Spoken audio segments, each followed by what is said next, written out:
up, everybody? Welcome on in. It is that time of week here on a Wednesday. The Sooners on SI podcast coming at you. I, Ryan Chapman, joined as always by the squad. We stuffed Brady back into his bunker, so he will not be surfacing for the next approximately 75 minutes. We do have the man, the myth, the legend, our fearless leader who just figured out notifications on his MacBook. I'm kidding. He's been fine, and then it decides to, as the technology does, it wakes up one day and says, no, you get notifications today. John Hoover up in the 918. Hoov, how you be? Good. I'm trying to figure out a way to get to Vegas sometime in April. I hear there's an event going on, so trying to work my way to the Sin City. That is the premier postseason tournament, the college basketball crown. Got to be Carson Field with us as well. Carson, I hope that the golf happenings Sunday and Monday were not on the calendar, because I don't think that you were able to get out there and get much done. No, they weren't. I admittedly stashed a bunch of monsters thinking I might have to make a drive to Dayton. Sooners didn't make that happen, but doing well. The madness is here. In my opinion, best week of the year. So excited to be potting. We'll get more first four action tonight, and we'll get into the full thing tomorrow. But as we said, April 1st is what we're all actually counting down for. We've also got the man, Ryan Aber. Well, actually, the madness is here. Carson, Aber, and I are going to be at the Lloyd Noble Center all weekend long as the Sooner women are getting after it here in Norman. Ryan, will you be in Oklahoma City just hoping to get a glimpse of the mythical Kelvin Sampson to reminisce about when OU basketball mattered? Well, I'm actually more looking forward to getting to catch up with my old pal Brooke Pryor, who is going to be in town to cover the Oklahoma City Regional for ESPN. And Hoove brought this up, so just thinking about it, the last time I was in Vegas, I actually was sitting in a hotel lobby with John Hoover talking to Patrick Fields and to Bob Stoops at various times. That was a good trip. I think we surprised him, don't you? Yeah, just a little bit. We walked in for what was supposed to be a 15 or 20-minute media interview, and me and Aber are still sitting with him there like 40 minutes later. It's pretty awesome. Yeah, but he was great during that time. So yeah.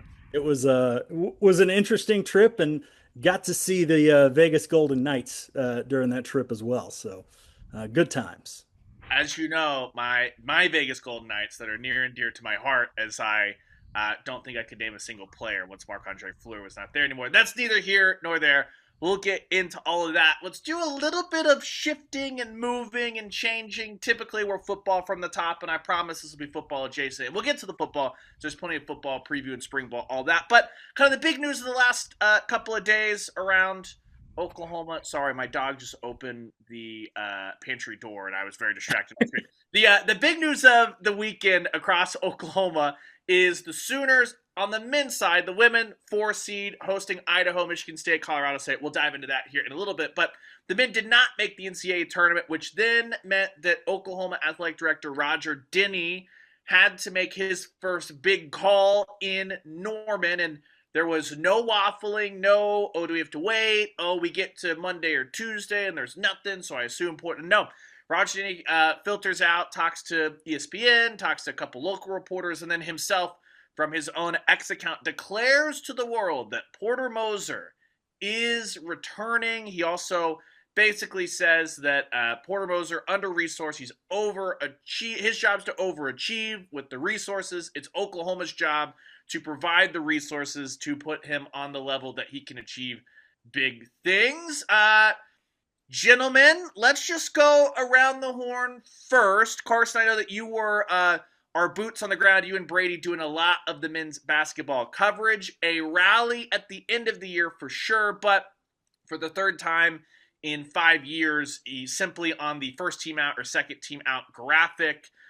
Some people would say that does not warrant being brought back, as that is underachieving Oklahoma's standards, but Roger Denny talked about the resources. What say you? Where do you stand on the great Porter Moser drama of 2026? Yeah, I think there are some mixed feelings on my end. I mean, I think he deserves credit for how the year ended, beating off a bunch of teams that did make the NCAA tournament in a row, at least getting an argument out there, because I know that January, early February, we thought there was no chance of there being Selection Sunday drama. So, I mean, I think he deserves credit in the sense that he kept the locker room together. They never stopped fighting. So, I mean, leadership-wise, you look at certain things like, okay, that's really solid. then you can't erase the 9-game losing streak, though. You have to look back at it. Yes, they lost to some really good teams in that stretch. Yes, they lost some heartbreakers, but they also lost to Mississippi State and South Carolina. They lost a non-con game against Arizona State. I mean, with all the good that happened in the end of the year, there's no erasing the not so good that happened early on. I see what Roger Denny is saying about, yes, this team is under resourced. They can't compete with, say, the Florida, Kentucky, some of those schools in terms of resourcing. But I think it's got to be a short leash if this is the thing. I don't hate the decision. Maybe avoid the buyout. It would have been about a $5 million buyout. Give him another year, give him some more resources. And if he still can't succeed, okay, then it might be time to pull the trigger. If he does succeed, great. You look like you just made a great decision in retrospect a year prior. So I think it's going to be interesting just to see what goes into the new resourcing, what they're able to bring into Norman to make this not a bubble team, not just fringe getting in, a competitive basketball team once again. Aber, we saw, I don't want to draw a perfect parallel to Brent Venables because Brent Venables had put up a 10-win season, which is something that Porter Moser has not done the basketball equivalent to, at Oklahoma at least, obviously. But we kind of saw a similar situation. Brent Venables had to fire Seth Luttrell. He kind of got I don't want to say a total blank check, but Oklahoma was aggressive in going out and hiring who Brent Venables believed was top-of-the-line offensive coordinator. Certainly bringing in John Mateer wasn't cheap. The front office that Oklahoma's kind of invested in. That was a little bit after, obviously, the winter portal, but Oklahoma football was hey, we're going to try to resource this thing up and give Brent Venables kind of a no-excuse situation. Obviously, that worked out great. Good vibes. Kumbaya. Norman, we'll talk about that. Energy entering spring ball. Is this like a fair parallel to draw that Oklahoma is kind of given Porter Moser a Brent Venables do or die type situation, with the caveat being like let's wait and see what the resources are, because again I don't expect Oklahoma to suddenly go out and do like a John Mateer, Ben Arbuckle style spin for basketball, but they're just trying to get into the top 68. Yeah, they're not going to be Kentucky all of a sudden and pay those kind of salaries for their roster, but there's no doubt that this program has been under resourced, and a big part of that is just the support, the appetite for feeding men's basketball. So much of it gets redirected into not only football, which is the major part of it, but at OU you've got softball taking up a good chunk. You've got obviously women's basketball with a lot of success. Obviously they had to leverage those resources to go out and get Aaliyah Chavez last year. You've got women's gymnastics and some of those other programs that sort of eat some of that stuff up. With it normally in a lot of places gets funneled toward men's basketball, and you've got a fan base that's really changing and fickle to some extent, that makes it difficult. I mean, just the landscape of college basketball in particular has changed dramatically. You can't win the same way that Lon Kruger did just a few years ago at Oklahoma, much less Kelvin Sampson and beyond that. I mean, heck, just think about how much those Billy Tubbs rosters would cost right now with Mookie Blaylock and Stacey King and Wayman Tisdale and on and on and on. Harvey Grant. And I think it's a good idea for Roger Denny to catch his breath. Don't make a crazy rash decision, an impulse decision that is defensible for sure in firing Porter Moser, but take some time, try to get the resources shored up a little bit, and put whoever it is, whether it's Porter Moser turning things around or the next coach, in a much better position to be successful. Because I think unless you had a guy in mind who is no doubt this is the guy we want to go get, especially with the job market the way it is this year in college basketball, I just don't think it makes sense to just pull the trigger just to pull it. You've got to be deliberate there. And I think, there's many things to be said about Roger Denny's approach in this one, but I think ultimately it was the right call. if Mookie Blaylock's on the roster, you could maybe try to fundraise some Pearl Jam. John, I come to you last just because I know that athletics has changed so much, especially collegiate athletics. But as the old man here, I'm kidding. You've been on the OU beat the longest of all of us. So you've seen the iterations from Sampson to Capel to Lon as far as the basketball side goes. You've seen everything that the rise and fall of someone like Sherry Cole, who was excellent for such a long time. And then as Kim Mulkey would say, some people kind of lost it and then could never get it back. I didn't think we were going to get to Kim Mulkey today, but here we go. John, as you look at it, you're looking at a young, fresh, new athletic director, not younger, hipper, cooler. They're not playing on an LED court that they had to bail out of halfway through. But you look at Roger Denny and go, what say you? How did you make his the whole thing, decision process, the decision he got to for his first big call in Norman? I thought it was an easy call for Roger Denny to not come in and say, "This is my guy, I'm keeping him," and to not come in and say, "Sorry, Porter Moser's got to go." He hasn't been here long enough to make that call. We've talked all since last summer about, this decision may be looming. Porter Moser comes off his first and only so far NCAA tournament bid. Can he follow that up?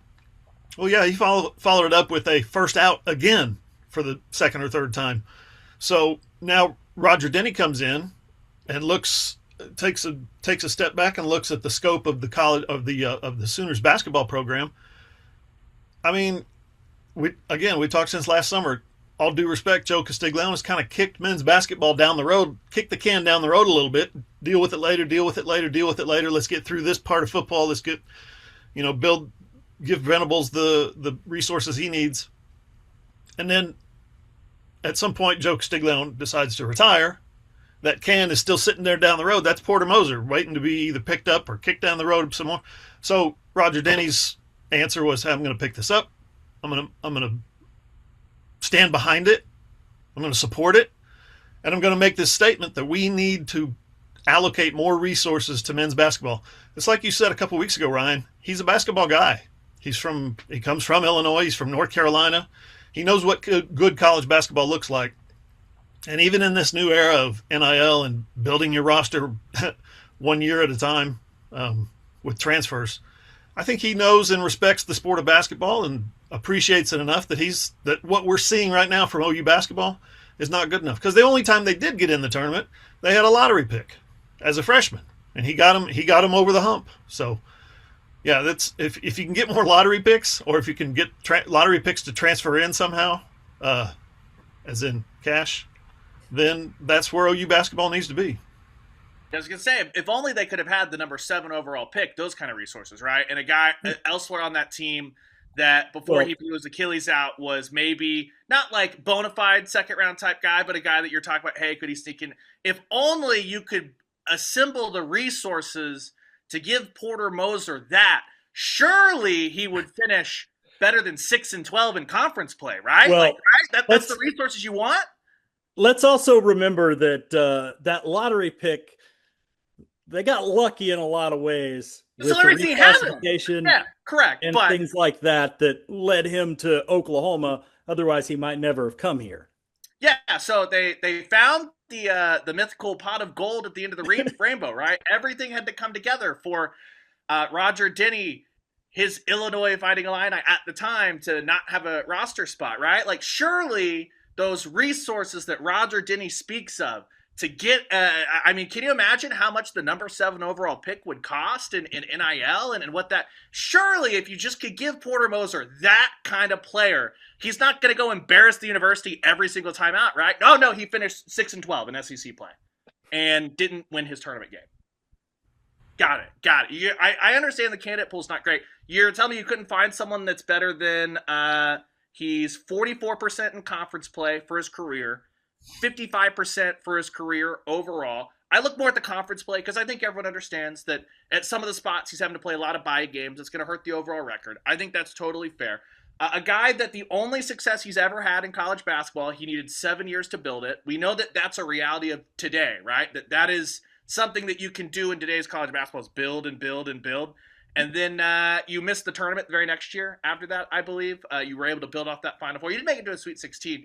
Kevin Keats went to a Final Four recently. Is anyone breaking down the door for him? Does that make him a good coach just because he made the Final Four? Porter Moser was an awful coach. I understand, like, no one's going to no one's going to deny that they need resources. Porter had a lottery pick a year ago, and he needed an awful bubble and a rally at the end of the season to make it to the tournament and lose that. Like, what are we talking about?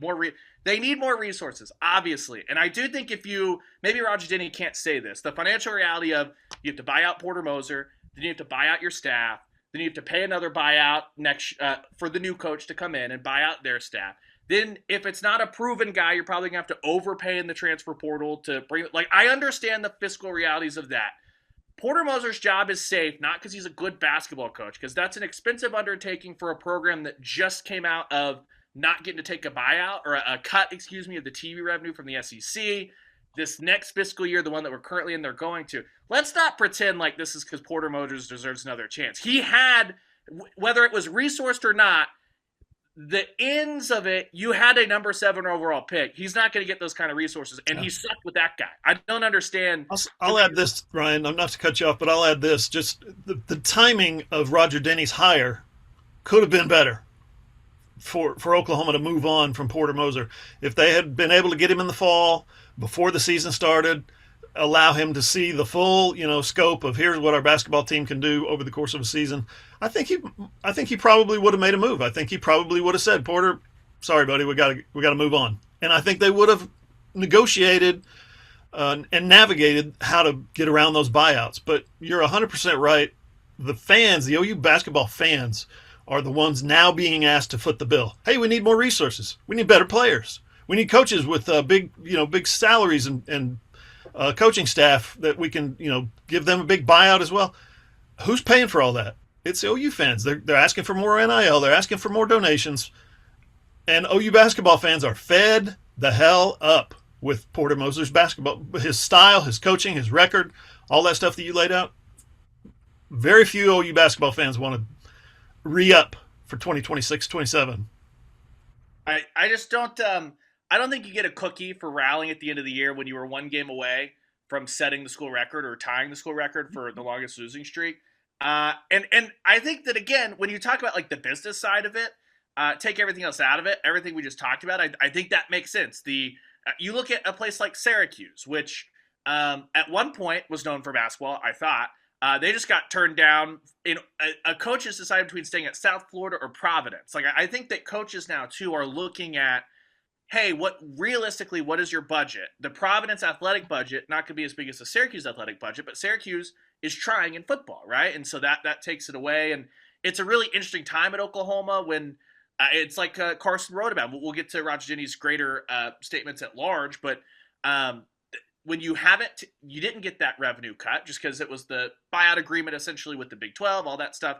I think I really would love to know if everything was advanced 1 year as far as Oklahoma, the SEC, and you're getting your full SEC distribution, if that's easier, or is this almost a trial year for Roger Denny? Like, yeah, Porter Moser can come back, and if he does well, then great, awesome, then you don't have to pay a buyout. But this almost feels like, to me, a test run for Roger Denny is if you can resource Porter and the season ends, which I would like to project right now that they're going to be the first team out of the 2027 NCAA Tournament. I'd like that to be locked in. If that is what occurs, this is what Roger Denny can go to his next pool of candidates next offseason and say, I was able to drum this up in year one for Porter. It obviously didn't go well, but this is what the admin, the administrator, the athletic director was able to do there, because Carson, you're going to need to make a pitch, whether it's this year, next year, 2 years from now, whatever. If Porter Moser has a successful year next year, you're going to have to make sure you fend off other schools, things like that, if they see that he finally gets resourced and actually wins games in that time. It's one of those things that this is as much a tryout for Roger Denny and Oklahoma, like the basketball apparatus, for new people or keeping Porter, as it is for Porter himself to save his job in the 2026-27 season. Yeah, I agree. And we talked about his basketball background coming from a school like Illinois, being a North Carolina fan growing up. I mean, his aspirations are lofty. He said it's a reasonable expectation for OU to be middle of the pack in the SEC as far as resourcing. But he also said that's never going to be the final aspiration. He has lofty goals. You look at where Illinois was prior to him, some of the coaches at Underwood coming in there. That was kind of a dormant program for a little bit since that run they had in the 2000s to the national title game. They've gotten a lot better. So, he's seen firsthand how quickly things can go to just kind of mediocre to, okay, that's a perennial top 15, top 20 team. So I think it's good that he is as ambitious as he is. I think that also means that, kind of going back to what I said, the leash has to be short. You have to see definite progress. You can't flirt with the bubble again if you're Porter Moser and expect to keep your job. But it is going to be interesting to just see how this unfolds, what the resourcing looks like. I'm curious about the portal because obviously no Nigel Pack, no Muhammad Wagi. A lot of the guys leaving, but Darion Reed has eligibility. Xavier Brown, his dad is on the coaching staff, stepdad, I think it is. So I'd expect him to come back. Same with Dayton Forsyth, but if they could retain a lot of the pieces, get some good transfers in, and obviously delve out a decent amount of money to get some good transfers in, this could be a competitive basketball team, but a lot of it does come down to coaching. And I think it is going to be equally a big tryout for Porter Moser as it is Roger Denny early on into his career at OU. As Roger Denny said in that interview with Dorinoka that he did, that he's also not going to, this is not going to be, I'm paraphrasing, not going to be cutting off one hand at the sake of, the feet or whatever. He doesn't want to, hey, Oklahoma basketball gets this piece of the pie, which means that other deserving programs don't get their slice. And I think part of that's going to be, again, Oklahoma kind of on a shoestring budget this year, a budget that everyone knew about when they knew that they were going to leave the Big 12 1 year early. In the end, it's like we did the stories all the time. Aber at a different place, a great place, but a different place. It was one of those things. It's going to be a short-term cut, and in the long term, you look like over a 5-year thing, you're going to end up making more money by the time you get to 2030 by doing this. But it just sucks for this specific last year and this year. It's going to be very, very interesting to see. Jeff Franco is a guy as well that I know that they had said not going to go through senior day trying to get that year of eligibility for the community college stuff, but it'll be interesting, Aber, because I think that I wouldn't begrudge anyone to look around and go, maybe this is the wrong day to say this because of the midweek happening last night, but OU baseball comes out, has a really nice opening SEC series win, 2 or 3 over A&M, right now a top 10 program in D1 baseball. They've got so much happening over at Kimberly Family Stadium. It's like, well, why are we going to resource Porter when Skip is winning? Like, he's winning on the shoestring budget. Why not give him a bigger budget and see how far he can blow that out? Roger Denny's like, it's not an if and or we can do all of it, and at Oklahoma you're supposed to do all of it. Yeah, and I mean that's one of the things that Roger Denny said at his introductory was that hey, their goal was to get the programs that weren't at a championship level to a championship level, the programs that were at a championship level, pointing out softball, women's gymnastics, and some of the others, to widen that gap. So yeah, it's not just, hey, we're going to take from this pot to put into this one and change the balance up of stuff, because you can't really do that. Now there is a finite amount of resources out there, but you've got to find ways to manage it and to go out and create some additional streams of revenue. It is going to be interesting to see how they do that. OU is one of the very few self-sustaining athletic departments in the country.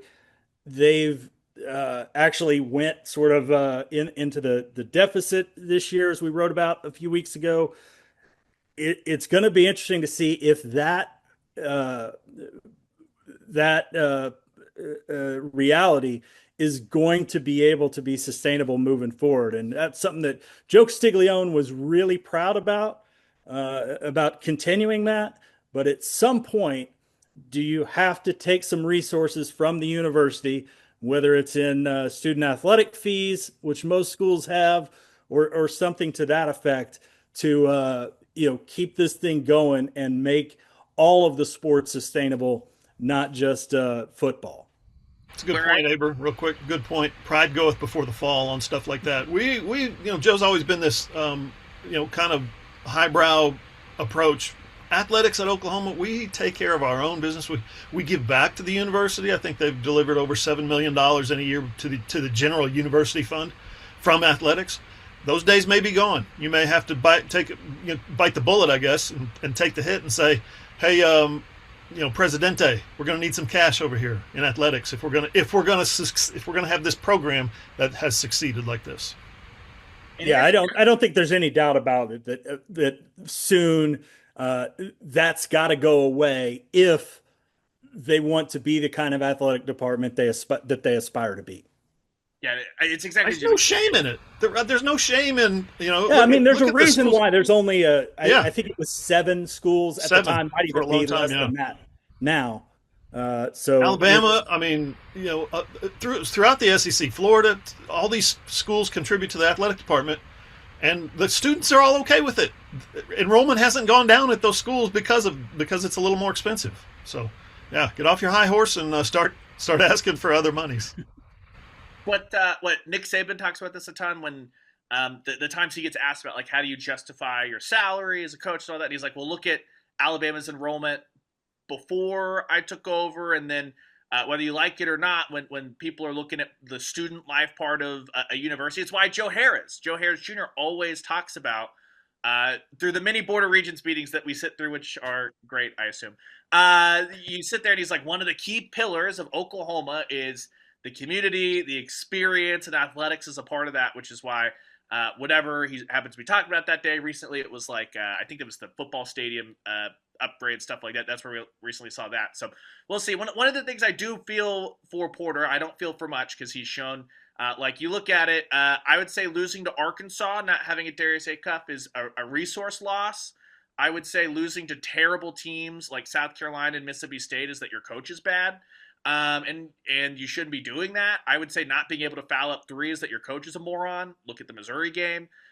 So like you're not asking to go out there and beat Arkansas. It's all the other ones. But they did have the big push this past offseason of we need to invest more. They did invest more, and they actually went down in investment. They went from, I think, 14th or 13th in the league to 15th with more of an investment. So that's going to be a challenge for Denny too. Simply saying more money does not equal improvement in resourcing. You have to improve it at the levels that everyone else around you is improving at. And maybe one way, this is not going to get everything, but a little teensy bit, a start of that could be saying no to the NIT, a thing where you have to host, you are paying your event staff and all that stuff to staff it, and saying, hey, we got this college basketball crown in year 2 of its existence. It went down from 16 teams to 8 teams, kind of something that Fox has drummed up to maybe add some TV inventory. We're going to bring that back. I know it's not realignment time, but inventory. Bring that into April, and you've seen $300,000 in the NIL pot to the winner, $100,000 to the runner-up, $50,000 to the semifinalists. So if you simply win a game against a bad Colorado team, you can get $50,000. Not going to buy you a frontline center or anything like that, but that's $300,000 less if you can go out there and win this thing. And maybe in the mythical old age of college basketball where you're building stuff, you can look to like a Nebraska and go, hey, they won the crown and then ripped off, 20 or 22 straight to start this year, Carson. I think that if you're not going to play in the NCAA tournament, if you can get the call from the crown, I think this is a no-brainer to play in the crown over the NIT. No, I totally agree. It's one of those things that when the NIT field was unveiled, we don't see Oklahoma in there. I'm kind of like, okay, don't love that. I think there is something to build on with how they looked late in the season. Get some more minutes to guys like Kai Rogers, Kualatak. So at first I was a little confused why they wouldn't.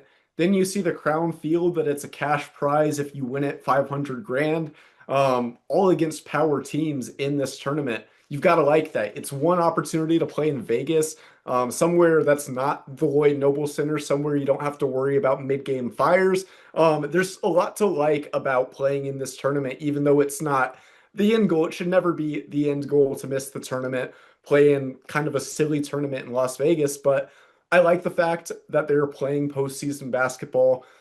I hate when teams kind of get on their high horse of we're too good to play in anything that's not the tournament. Obviously, tournament should and is the goal for OU, every other major program.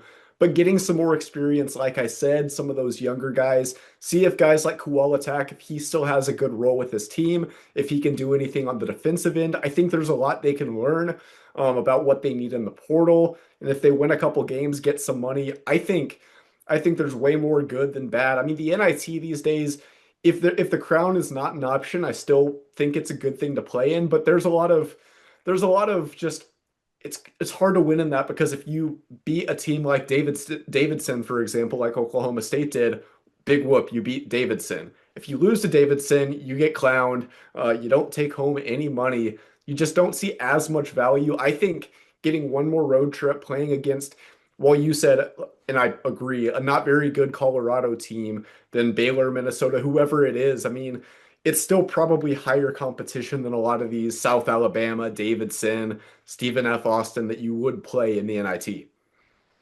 And it's the premier postseason tournament. I mean, what are we talking? Crown season 4, electric, great stuff. Not this is a different crown. Oh, my bad. You got that going. So it could be a Big 12 reunion tour. You could get Baylor in the semifinals and West Virginia in a championship game. That's what I filled out in my crown bracket. I don't know what you guys had, but we will see February. Goodness gracious, April 1st, 7 p.m. FS1, be there or not. I mean, doesn't really matter. Maybe, just maybe, they can get these resources to get a guy like Jeremiah Fears. Man, if you could just have Jeremiah Fears walk through that door, a top 10 pick, maybe Porter Moser could win some basketball.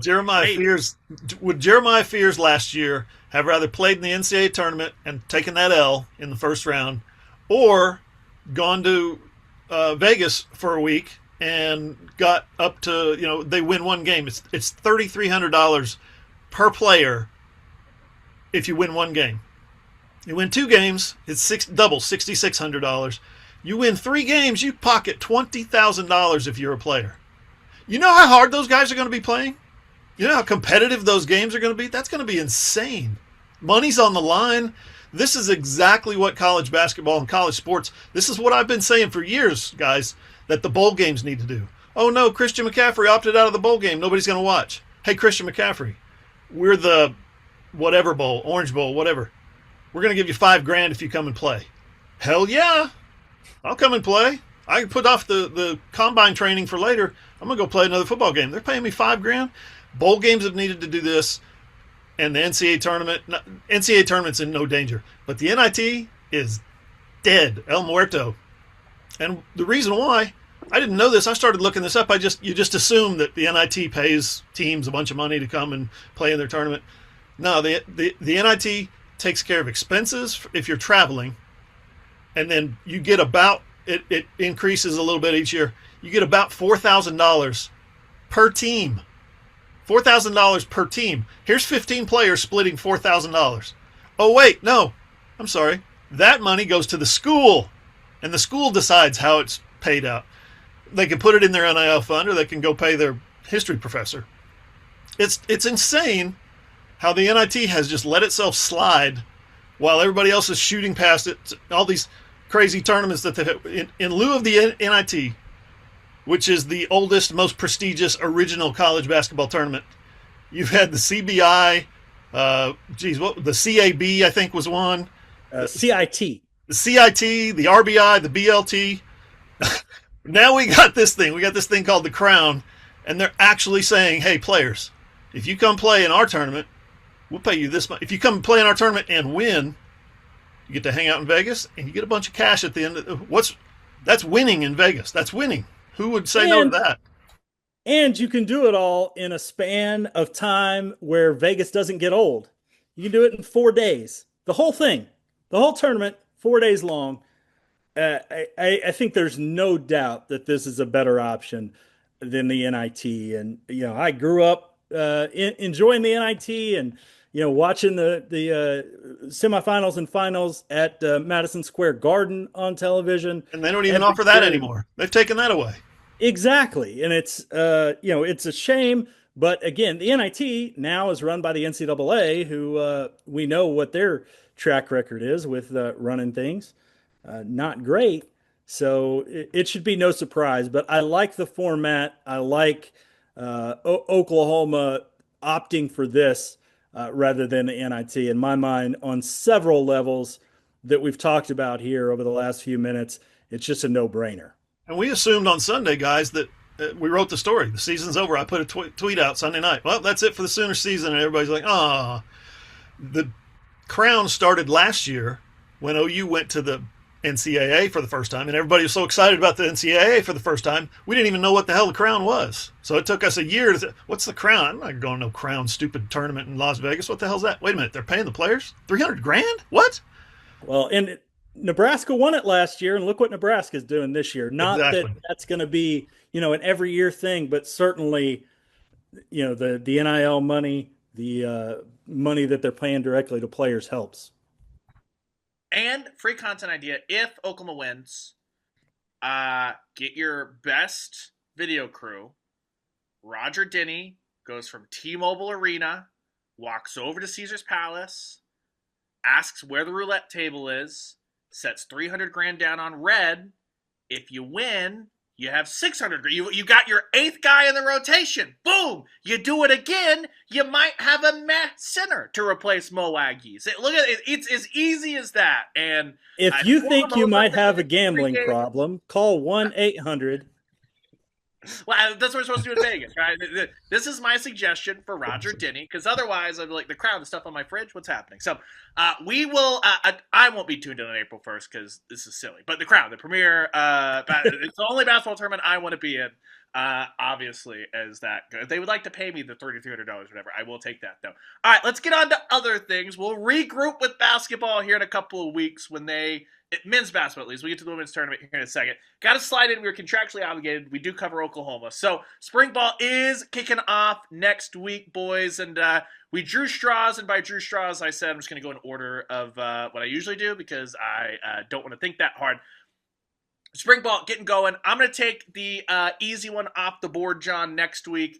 I can't wait for every little nugget of actual practice we get to see, which is a little bit more during the spring than it is during the fall, mainly because at Pro Day, the thing that I actually took away, we can get to Owen Heineke here in a second, but the thing I actually took away is John Mateer had the ball a little bit higher. His arm slot looked a little bit better. It looked like a little bit more better fundamentals for John Mateer as far as that goes when he was throwing the ball around. So I'm going to be getting with Carson and Brady to put together the Zabruta film all spring long on John Mateer. Here's what it was 3 months ago. This is where he's throwing the ball now. All that stuff.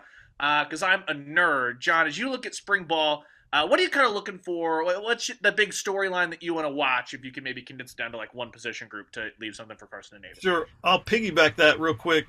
John Mateer needs to change his throwing motion. John Mateer needs to change his footwork, get that thing settled down here so he can get it all smooth up here.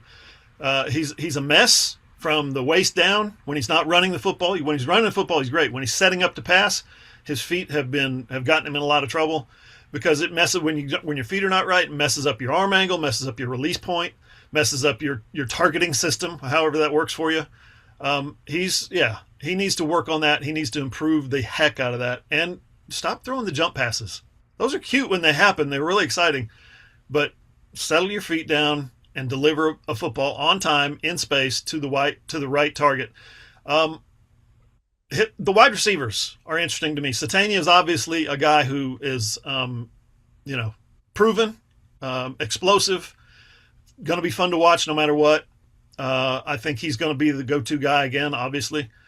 But those other guys coming in, Trell Harris and Parker Livingstone, man, those are guys who I think have the ability. I think we've seen it at their previous stops, have the ability to change games. And I don't know that we've had the opportunity to look at Oklahoma's wide receiver core and say, that guy's a game changer, that guy's a game changer. They might have 2 or 3 of those guys now. So we'll see how they all fit in spring and how everybody kind of comes together. You're gonna need, obviously, pass blocking. You're going to need, obviously, a running game. You're going to need a defense that can turn people away for the pass game to reach its potential. But I do think they have the talent. And then you throw in some tight ends, and the tight ends are, my gosh, they're supposed to be, again, on paper, guys, which we've looked at a lot of paper in the last couple of years, and the tight ends have been good on paper. But if have they been, though? Was it on paper? Yes, better than they played at OU. Better than their production has been, but at OU, yeah. But if you can combine guys, downfield threats, good blockers at the tight end position, with wide receivers who know how to get down the field and make plays, I think OU's pass game is going to be a lot better. Yeah, I think for me, looking at this tight end position with new coach, pretty much totally revamped position as far as player personnel, I think that's what I'm most interested in seeing. Just having guys like Hayden Hansen, Rocky Beers, 2 guys who have combined for thousands of snaps at the D1 level. I mean, I think that's huge. Both are obviously giant people. Having those guys, a guy like Jack Van Dorselaer, who wasn't a huge pass catcher in year 1 with Tennessee, Played in all 13 games, though, had that notable drop against Oklahoma. But someone with that SEC experience and still young, you've got to like that. Two freshmen in Tyler Ruxer and Ryder Mix, Cade McIntyre, John Locke coming back. It's hard to predict exactly what that's going to look like. One would think that Beers and Hansen would probably be the 1-2 punch at that position, but I wouldn't be surprised to see kind of a rotation, see what Van Dorsleer could do, see if Mix or Ruxer, maybe they're ready to go day one. It's going to run a lot differently than Joe John Finley ran that room. Witten, of course, has never been a sole tight ends coach, but I think he knows a thing or two about being a good tight end at both the college and professional level. So kind of just seeing what his coaching style looks like, what he does with the players at tight end, I think that's what I'm most interested in. Yeah, I think, and I'm going to go on the defensive side, which we haven't talked about a whole lot, especially the front seven and what some of those guys who are returning, who we haven't seen a lot of the last couple years, how those guys sort of blossom. We saw it last year with Taylor Wine. David Stone obviously took a big turn.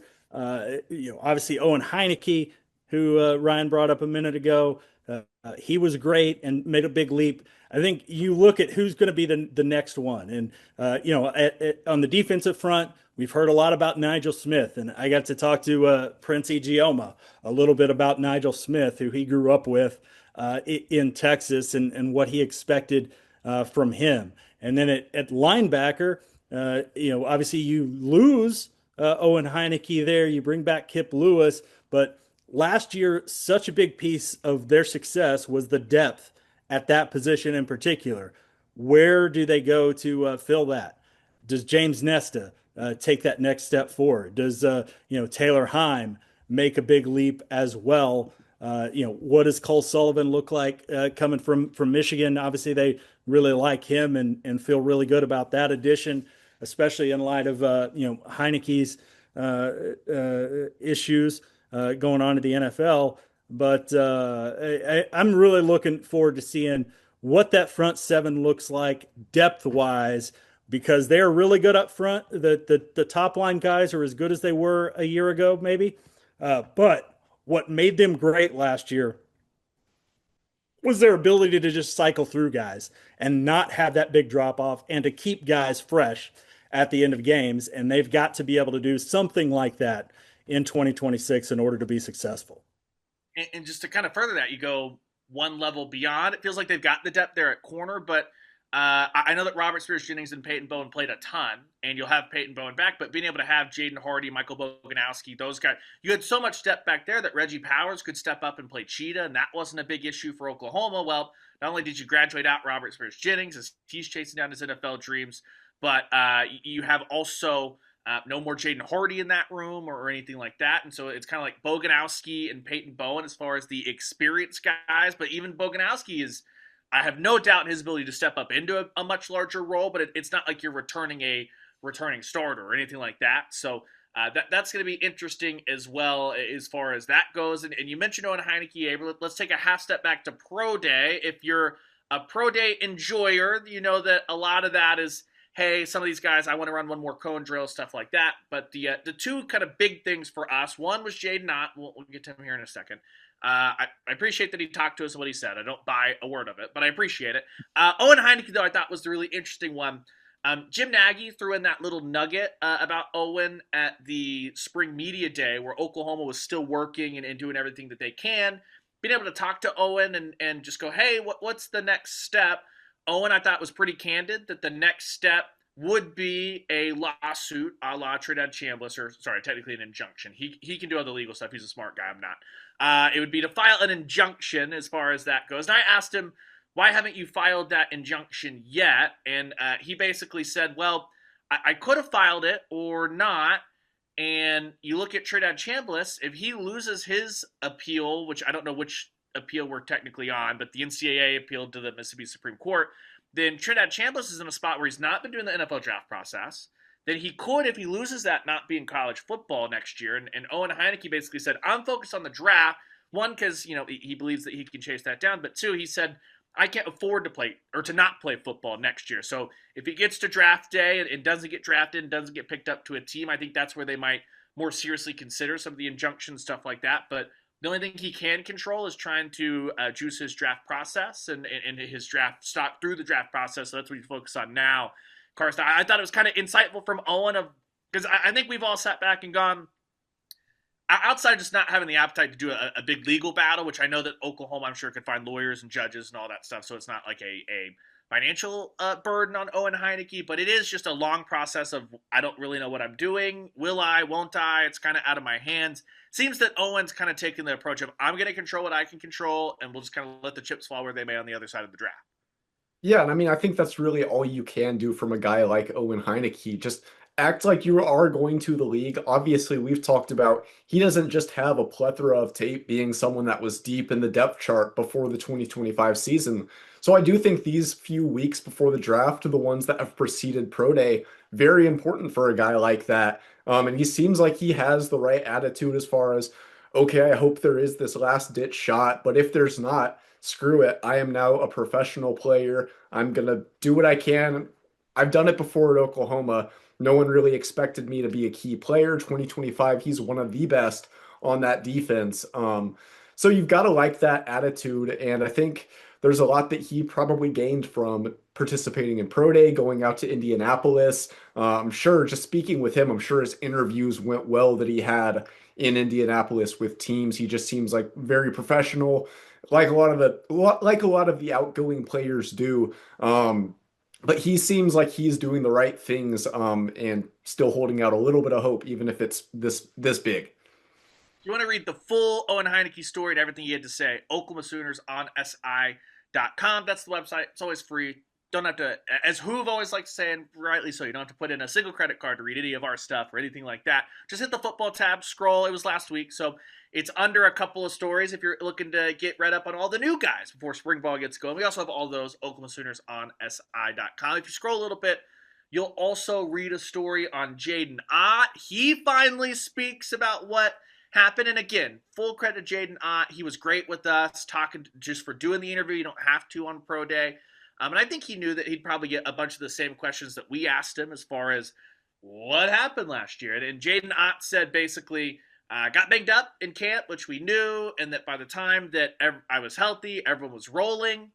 He was then asked, when were you healthy? He said week 2. If you check notes, no one was rolling in week 2. But Jaden Ott, he was very, very classy and respectful, did not like try to throw any coaches under the bus or anything like that. He basically just kind of took the approach of, I'm really glad that this happened to me this year, because in the pros at some point you're going to be stuck behind somebody on a depth chart, and all you can do is keep a good attitude, be a good teammate, continue to come to practice, show up every day, and kind of wait for your shot and try to earn it. That's what Jaden Ott had to say. Carson, you were bouncing around that as well. It's great on paper. I don't think it adds up if we like carry the one and do the math, but it's also like one of those things of, was he supposed to say, I hate DeMarco, we fought every, like, you know what I mean? Like, that's not going to improve your draft stock either if you try to throw your old position coach under the bus or anything, make excuse make or anything like that.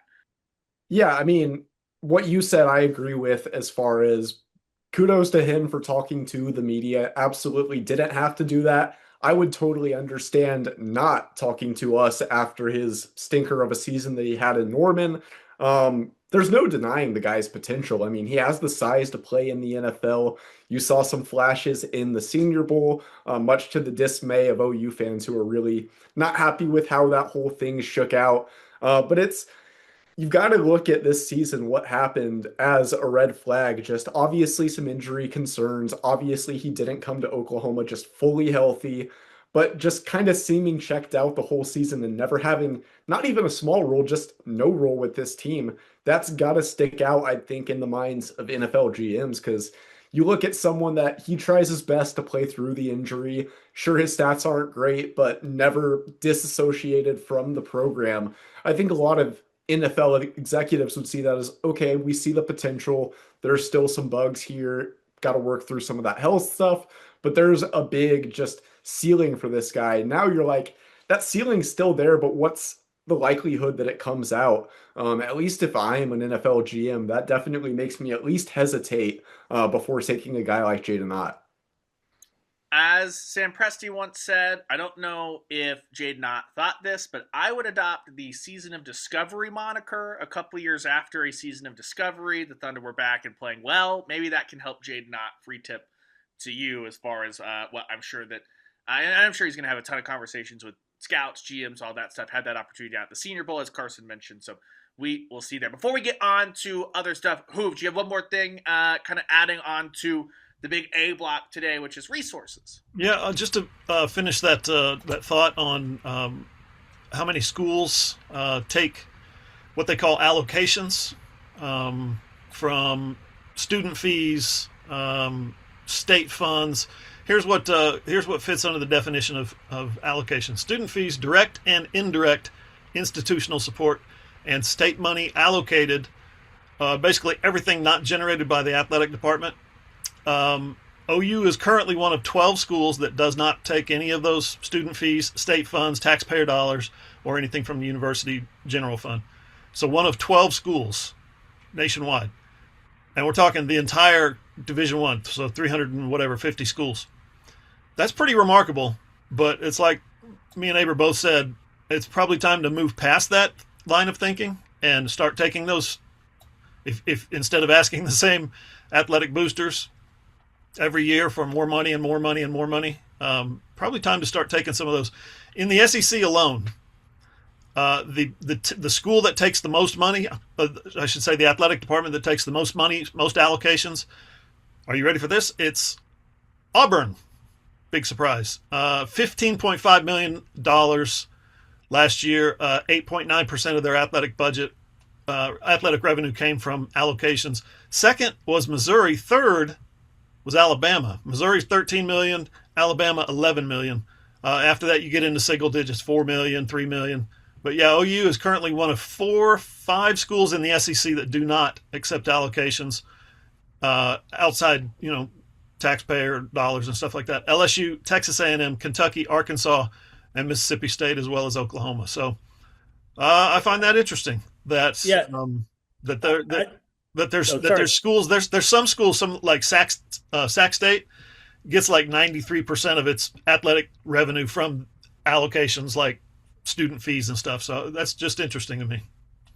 I think it's also important to note that the people who would ding you for that, in large part, and I heard it every time I wrote these stories at the Oklahoman, and I heard it a few weeks ago when I wrote about the financial report from this year.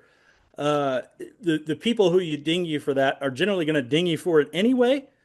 Anytime that tuition goes up, what's one of the first things you hear? Well, they can afford to pay the football coach this much, even though those monies are coming from 2 completely separate pots. Or if a football coach gets a raise, well, what about the math professor? When are you going to pay him? And things like that. So, yeah, the people who are going to ding you for it are generally already dinging you for it, even if they don't know the reality of things for whatever reason. So I think it's coming. It's just a matter of when and how. And as you said, something that fits into that definition of allocation could be not like, hey, the university goes to the state of Oklahoma, we need $4 million for a basketball team. It could be as simple as every student has $100 added into their students and fees, which I get it. I would not have been stoked about, but $100 in that then goes to the athletic department, whatever. What I'm just learning from all this is Aber anti-math professor raises, as he just covered there. Put that at his feet. I know Aber's like, hey, I'm a big proponent of math teachers. My sister is one, so. Yeah, I was about to say, just leave the social studies money alone, and my mom will be happy. So you got that. All right, let's move out of the football / the crown discussion. March Madness is coming to Norman, America. You're not just going to have to root for Kelvin Sampson at Paycom on Thursday if you want some OU adjacent vibes, as Jenny Bronchick and the Suitor women are hosting the first 2 rounds. We knew that on Saturday. It was announced, alphabetical order. Here are your 16 host sites, meaning that you're going to be on a 1, 2, 3, or 4 line. The only question for Oklahoma coming out of the SEC tournament, was 3-line or 4-line. The bracketologist community at large had said that Oklahoma probably bumped back down to a 4-line after that loss to LSU in Greenville. And guess what? Charlie Green was right. Oklahoma 4 seed in the Sacramento, one of the two Sacramento. Was it the Sacramento 4? Doesn't really matter. Oklahoma Yes, Sacramento 4. There you go. Oklahoma is a 4 seed matched up. Technically, if they make the Sweet 16, everything goes chalk with South Carolina. But before any of that happens, Aber, Oklahoma, Idaho, 9 o'clock on Friday night. If the Colorado State, Michigan State game before OU and Idaho runs late, there is a chance that both men's tournament and women's tournament, the Sooners and the Vandals could be the last game out for all college basketball in the NCAA tournament on Friday. I leave this with you. If it was 1907, would you rather have been a Sooner or a Vandal? I love the Vandal nickname. I think it's fantastic. It's a hard choice because these are two of the most unique nicknames in all of college athletics, but should be a fun one. There's 3 out of these 4 teams, Colorado State being the outlier, have really fast-paced offenses that like to get up and down the floor. So I think it'll be a fun regional. And although I expect Oklahoma to win and win fairly handily in the first round, it's certainly an intriguing matchup with the style that Idaho likes to play, and they will not shy away from trying to get up and down the floor with the Sooners. Yeah, this could be a points record. We might be staring at that just as far as what both teams want to do.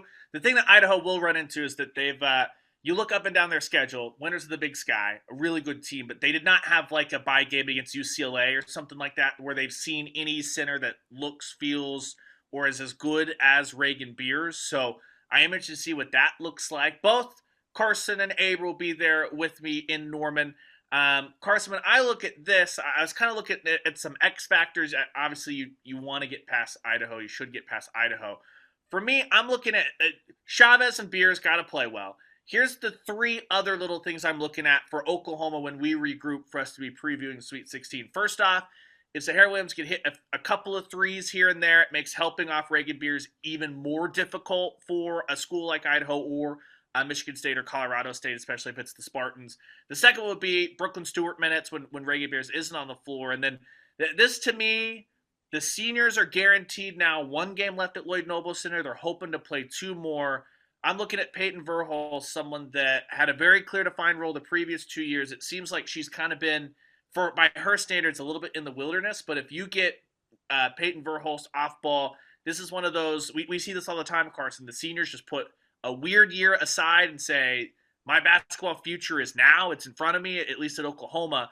I'm looking at those 3 outside of the obvious names for Oklahoma to see, hey, are we going to be previewing a South Carolina rematch, or are we going to be eulogizing the season come next Wednesday? Yeah, I think those are all 3 valid. I mean, I think Reagan Beers staying out of foul trouble is big, especially against a team like Idaho, like Aber touched on. They probably don't have the tools to defend someone like a Reagan Beers. She is that good. She is that big, that athletic.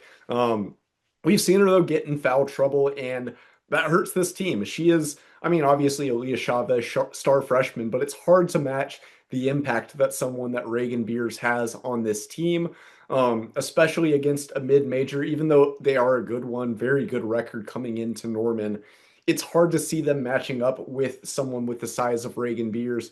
So if she can stay out of foul trouble, stay on the floor for most of the game, you would think that's huge, not only in that game, but further down the line too. Also, just a weird quirk of this. No one cares about this, but Aber, if you're, bracketology nerding out like we have all year, Michigan State was really strong in the early part of Big Ten play, and when Oklahoma was not on the 4 line, it was kind of like Michigan State that took Oklahoma's spot on the 4 line, and then as Oklahoma comes out of the ashes and has that run against Alabama, Georgia, and Tennessee, boom, boom, boom, Michigan State kind of hits a rut. It's just kind of weird. If it ends up being chalk and you get the 4 and the 5, not that they've really been intertwined, but they kind of have been if you kind of track some of the bracketology stuff. Yeah, I mean, what you mentioned there, it was just sort of a back and forth all year, and they were sort of on our minds a little bit. But then they're also intertwined, with the players. You look at Reagan Beers, started her career at Oregon State and had some great years there. Well, Michigan State's leading scorer, Grace Van Sluten, was at Oregon, and they had some battles there. They played, I believe, 3 times, but especially that last time was a lot about Reagan Beers and Grace Van Sluten. She's really the only answer to the size of Beers that they have at 6'3" there. And then Peyton Verhulst, who you talked about there, and I think you're absolutely right. And we've seen her go through these wild ups and downs where she'll be at the center of everything Oklahoma's doing, and then she'll not disappear, maybe disappear a little bit on the stat sheet, but she's still very much involved. A lot like, not exactly the same because their games are much different, but, the impact that, say, Isaiah Hartenstein has had over the last couple games for the Thunder that goes far beyond just what you see in the box score. That's sort of been Peyton Verhulst for a lot of the season. But she started her career at Louisville. Well, Jaylen Brown, who is one of 4 players averaging more than 10 points a game for Michigan State, was at Louisville as well for Peyton Verhulst's last little half a year there, her semester before she transferred to OU. So this is a team where the teams aren't familiar with each other as a whole, but there's some big time familiarity with the roster with a couple of the OU players. Guys, I don't know how this is going to play out, but if Jenny Baranczyk could draw up a blueprint for the first couple rounds for those 2 home games, I would think that she would want to get more contributions, more significant and big-time contributions from someone who's not named Aaliyah Chavez. Chavez right now is a freshman. We know that.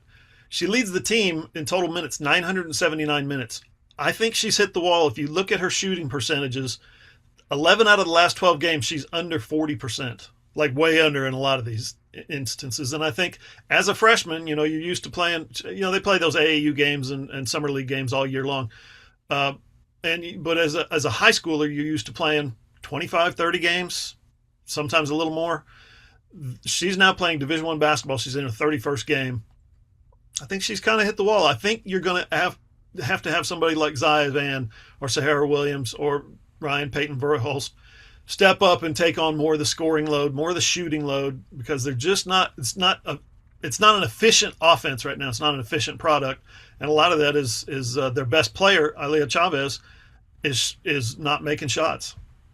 There's also, when you look at, and I know that the Big 12 had moved to this when they decided to play both tournaments in the same arena, which meant that they're no longer playing at the same time. But SEC and Big 12 are on that same slate of their tournament plays a week earlier than Selection Sunday. So you have I hesitate to call it a bye week because we know they're working as hard as they can throughout that whole week, self-scouting and doing their last little adjustments before they turn that over. But it'll be about, was Aaliyah Chavez able, and just everybody, Brooklyn Stewart, Keziah Lofton, all the younger contributors to the team that have not been through the wars, it's like, were they able to properly balance the off week as far as getting the rest and recovery to be at your best for the NCAA tournament while not getting too rusty? Because the second you roll the ball out, it's not like Greenville where, yes, if you lose, you're going home, but if you lose, you're going home to wait and see what you're getting on Selection Sunday. Now, if you have one bad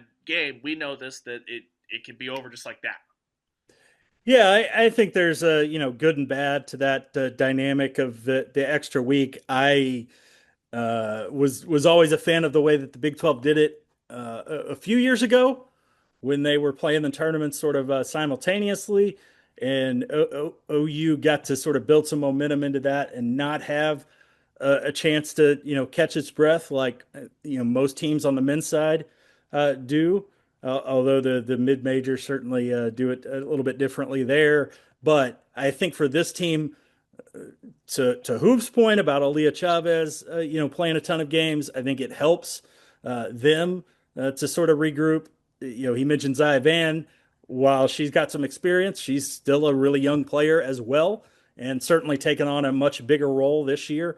I think that time can help her. And anytime you give Reagan Beers a chance to catch her breath a little bit, she's got a chance to be much, much better as well, because she had sort of taken a pounding during SEC play also. So I think on balance, it's a good thing for this team to have that extra time to catch its breath, self-scout, like you mentioned, Ryan, and also, turn its attentions toward the NCAA tournament and not just be coming fresh off a loss in the SEC tournament, going into this thing. Thursday, we'll be down in Norman for NCAA Tournament Media Day, all that stuff. So be sure you're hitting up the site, OklahomaSoonersOnSI.com, for all that content from Jenny Baranchuk and the crew. All the stuff, John Hoover Media on YouTube for all the videos and all that jazz. We'll get all of that up as soon as it becomes available, interviewing Jenny Baranchuk and certainly Idaho's coach. I'm off to the Diamond Sports. If you missed it, Aber and I talked for way too long about the softball program on Monday.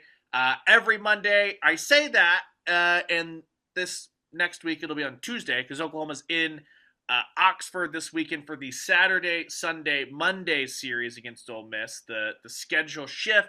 Tonight they'll be on the road at Memphis. Not going to do too much previewing of that because by the time you listen to this, it'll either be an hour or two away, or if you listen to it tomorrow, that game will have already happened. But it'll be the return game home for Miley Wachenio after she spent a year in Oxford helping Oklahoma Ole Miss, get to the Women's College World Series in Oklahoma. So we'll see how that goes. Baseball, I like we alluded to earlier, a bad day to do it, but as we know, midweek baseball, just the midweek happenings across the country are carnage. Just look at Texas last night. UCLA got pushed by Pepperdine. I think they went ahead 5-4 in like the 6th or the 7th. And we don't recognize midweek baseball that happened in Miami unless you look up and down and realize that all the Braves won the World Baseball Classic. So we're cool there. But Carson, good. Hey, who was on the field to get in that save last night? Chicago Cub, who wasn't playing anybody, it seems, because why would the Padres let us pitch our best pitchers? Neither here nor there. Carson, 2-3 for Oklahoma off of A&M in 3 just weird, chaotic games. That goes. We can start with the win. I would prefer to start with the slam of the bat. The league review for Jackson Willits that the league basically said, I understand you have video that he's not yelling at the dugout, but he was tossed on the field. And then we had a war of words on Friday between coaching staffs, chaos Saturday and Sunday. I told Aber this on Monday, Carson. If you get into an argument with a team midway through the first game of the series and you haven't played that team in a conference series in multiple years, I think that is the moment that Oklahoma baseball became an SEC baseball program. Yeah, no, it definitely helps, especially with a program that has been as good as A&M has in recent years. That whole situation was just weird. I thought there was a little inconsistency with tossing Willits and not tossing Michael Early. I think you've got to either toss neither of them or toss both of them. That was the biggest weirdness. I understand why Early would be upset, but you also can't toss the bat back to home plate. I think that's ground for ejection of both of them, or just say this is baseball, it's a tense sport, everyone stays. I think people would have been just as fine with that. But yeah, that was a whole weird thing. Definitely a lot of passion in the series. I think it's a bummer that Sunday's game was as wacky as it was, with that practically being an EF1 tornado with the winds. But the big takeaway that they can take from that game, I mean, the pitching was bad on both sides. The fielding was bad on both sides. Finding a way to win that game, I think it was a 12-11 final. Finding a way to draw walks, get those timely hits, even if they're not listed as errors, more hits because of some bad fielding. That's big. You take SEC wins, series wins, how you can get them aside from Missouri, that should be an SEC sweep. But outside of Missouri, you take SEC wins, how you can get them, especially with a team as much offense as A&M has. I think both those teams are pretty similar in the sense that those are two really dang good lineups. I think both pitching staffs got a little bit exposed in that series, though. Cameron Johnson, we've seen what he can look like at his best. At his worst, he can have command issues. Same with LJ Mercurius, kind of his first trouble that he got in all season in game 2. Ended up getting the loss in that one. But ultimately, I think there's a lot to be encouraged about. The bats, like I said, they look fantastic. Brendan Brock is looking like the prize of the portal, I guess they got from the junior college level. So he's been great. Going to be interesting this weekend, though, playing against a team like LSU that, for LSU standards, down, they're unranked right now. So on paper, playing a weaker opponent than what they saw last week. But it's also at Alex Box Stadium, arguably the best in college baseball. Crazy fans, trashy fans, whatever you want to call them, they're going to be out in droves supporting their team. So winning a game or two, I mean, SEC road series are so hard in baseball that you feel like sometimes if you can beat a team, even if their record is down, that has as much talent with LSU, get 1 or 2 wins, I think that's a pretty successful week in just kind of avoiding that sweep. They're passionate, Carson. They're And passionate fans. Arkansas baseball fans can reach Carson Field at. Yep. I would say the LSU fans are people, and by it might just be my people, but that's fine. The two questions, and I don't think that it is something that you can just it happens once, and so it's like answered. You kind of have to answer the bell every single time in SEC play. But we had talked about it, Carson, that Oklahoma had talked about this offseason. They don't want to abandon the chaos and the base running and things like that, but they needed to add a little bit more power so that if you're in a rut, you can make that happen. As you mentioned, going heads up with the power and the offense that A&M has, certainly a pass for the first weekend. And then the other thing, it's like we went back to that Arizona State midweek. I thought in a weird way it was the best thing in the world for them to take it in the teeth that first game, because in the SEC, you're going to have bad days. You could be the best team in the country. You're going to have bad days. It's about, can you find a way to scratch one out on a weekend that you lose the series? Can you have a bad Saturday and put that behind you and go win a series on a Sunday? That's the kind of stuff that separates the true contenders in the Southeastern Conference from this team's dangerous and you're just hoping that you get hot at the right time at the end of the year. And like we said, you got to answer that call every single weekend. But one of the weekends through, I thought Oklahoma got 2 thumbs up on both of those. Yeah, I think you've got to take, like I said, SEC series against good opponents from the conference. That is a good thing. Finding ways to win 2 one-run games, I mean, that's definitely a separator, winning close games like that. They had a chance on the Saturday game, too. They couldn't make anything of a bases loaded, no outs. I guess they got 1. They couldn't make much of a bases loaded, no outs threat. So you look at that, they are responding well to adversity. You look at that blowout loss to Arizona State on that Tuesday, coming back, walking off the next day, and that loss is aging better considering ASU just won a series against TCU. So, I mean, they really haven't lost to just any garbage teams. It's no one like a Tarleton State even last night against Southeast Louisiana. That's a respectable mid-major program. You don't want to lose those games. There's no two ways about that. One plays in the SEC, one plays in the Southland. But weird things happen. It's midweek baseball, like you said. As long as they respond the right way, that might not be the worst thing for them either.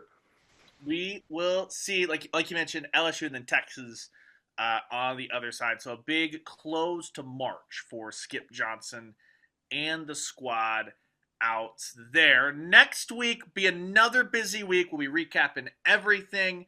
Women's basketball, as far as their first weekend at the NCAA tournament, will be preparing for the opening of spring ball. Oklahoma, the university on spring break this week. They're going to get their 15 practices going in full swing next week. So we're actually going to be in your feeds on back-to-back days. Aber and I are going to link up on Tuesday, recapping the OU Ole Miss softball series for the softball show. Then we'll re-rack on Wednesday, and we'll be full-blown position-by-position spring preview, women's basketball review. If Oklahoma joins any other postseason tournaments on the men's basketball side, we'll keep you locked in with that as well. In addition to the Crown, they try to enter the NBA playoffs. We'll see. Other than that, though, have we missed anything today? Women's gym is headed up to Tulsa, right, for SEC tournament. SEC meet, SEC tournament. What's the proper? The SEC championship. meet. That's what I was looking for. Yeah. There we go. Championship meet, either works. That's going on Saturday, so be sure you're hitting up the website. Aber will have all the takeaways from KJ's squad as they get going there. Anything else going on that we've covered? I feel like we've talked about a lot. We could keep going, but we have to cut off at some point. You want softball? You're going to have to tune into the softball show on Monday. Is that how this works? Softball, yeah. So get some softball. You got plenty of it as we're overflowing. If you'd like, Aber and I can wax poetic about Kai Minor some more if you'd like. But we talked a lot of Kai Minor on Monday. Kai Minor's fast, and they're still hitting home runs. There's your softball report for this week. And I officially kickstarted the JT Gasso for Assistant of the Year, an honor that he's not quite landed just yet. I would say if there was ever a year to do it, it might be this one for JT Gasso. As they work through all the pitching stuff, this offense is going to give them until Aber. We talked about it on Monday, and I thought about it for 48 hours, and I think it's still right. This pitching staff will have until the Women's College World Series. The offense is that good to get locked in and figure out whatever they need to figure out. Yeah, they've got plenty of time to work through some things. They're doing that right now. Audrey Lowry's really good. Milo Wachinho has been really good, but obviously wants to be a little bit better this weekend than she was last weekend. And someday, maybe, we'll see Sydney Berzon again. But Alyssa Parker and Kirsten Deal are keeping things locked down in her absence. So they've got some time to work through some things.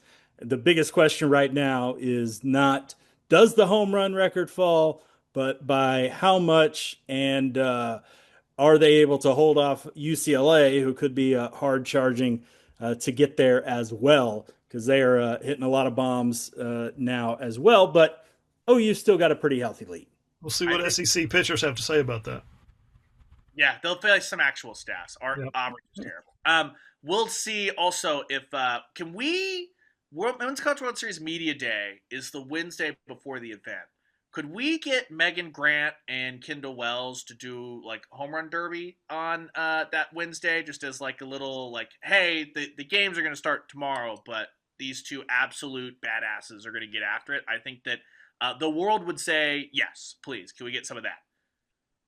Yeah, I think we need like a black and white TV at Wrigley Field in Los Angeles. Might know what I'm talking about. I don't know if Ryan or Carson do. They have no chance. They know what you're talking about. Home run derby. 1 out. Back in the day. 2 outs. Home run derby television show, which I loved watching reruns of on ESPN back when there was very little on during the off season. So it would be fun. And it's fun this year just keeping up with who's taking the lead. You've got to check it minute by minute, it seems like, when either of these teams are going head to head, because it's amazing the way that Kendall Wells is hitting, even in the crazy wind that Carson talked about on Sunday, which was also affecting things over at the softball field. And then, everything that Megan Grant has done at UCLA has just been phenomenal as well. You boys forget who I do radio with. We watch plenty of YouTube in the commercial breaks back of exactly that. I am insulted by you two, sirs. But that will be, like we said, Memphis on Wednesday night, Saturday, Sunday, Monday for softball. They'll be out in Oxford. We'll recap it on Tuesday. Head over to the website, OaklandSooners.com. Hit that softball tab if you would like to read about why Patty Gasso thinks that Alyssa Parker can become an all-time great at Oklahoma. And keep that saved, because hopefully by about this time next week, or maybe by the end of next week, we'll have a big couple of features dropping on some players that I think you'll want to read about as far as getting deeper and deeper into the SEC slate on the softball side of things. That'll do it, though, for today. Be back, Aber and I, on Tuesday for the softball show. Like we said, within an hour, deep dive. If you want it, John Hoover Media on YouTube. It's in the same podcast feed. Scroll up. It's the previous episode. And then we'll have the Sooners on a side pod, our big spring preview, next Wednesday. Big thank you to Hoove, Carson, Aber. Shout out to Brady in the bunker. We got all the spiders out for him, so hopefully he's enjoying it a little bit more. Until next time, we'll talk to you on the Sooners on a side podcast. Peace.